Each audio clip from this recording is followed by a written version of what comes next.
আমাদের সমাজে যদি দর্শিতার জানাজার আগে দর্শনকারীর জানাজার ব্যবস্থা হতো বা এরম একটা আইন চালু হতো, তাহলে দর্শন নামক এরম জঘন্য কাজ দ্বিতীয়বার আর কেউ সাহস পেত না।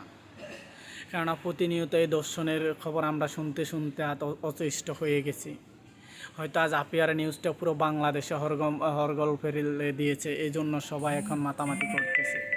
কিন্তু দিন শেষে দেখা যায় হয়তো 2-1 দিন এটা মাতামাতি থাকবে, পরে আবার আগের মতো হয়ে যাবে। প্রতিনিয়ত বাংলাদেশে দর্শনের মতো জঘন্য কাজ হয়ে চলেছে। হয়তো দর্শনকারীরা দিন শেষে হয়তো কোনো পলিটিক্সে বা কোনো আইনের পারফেক্ট দিয়ে তারা ছাড়া পেয়ে যায়।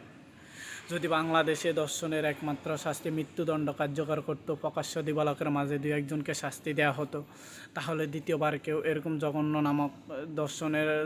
নামক কাজে কেউ লিপ্ত হতো না, বা লিপ্ত হওয়ার আগে 2-1বার ভাবতো।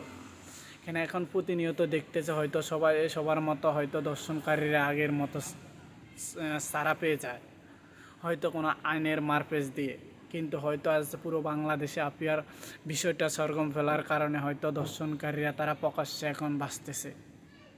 এরকম তো আপিয়ার মতো প্রত্যেক দর্শনকারীরটা নিউজ তো পুরো বাংলাদেশ সরগোল হয় না। তো এখনও বলছি, এখনও সময় আছে, আপনারা আপনাদের অবস্থান থেকে আওয়াজ তুলুন। হয়তো আজ আরেকজনের সাথে হয়েছে, কাল অন্যজনের সাথে, তৃতীয় দিন যে আপনার ফ্যামিলির কারোর সাথে না হবে এটা তো কোনো গ্যারান্টি নাই।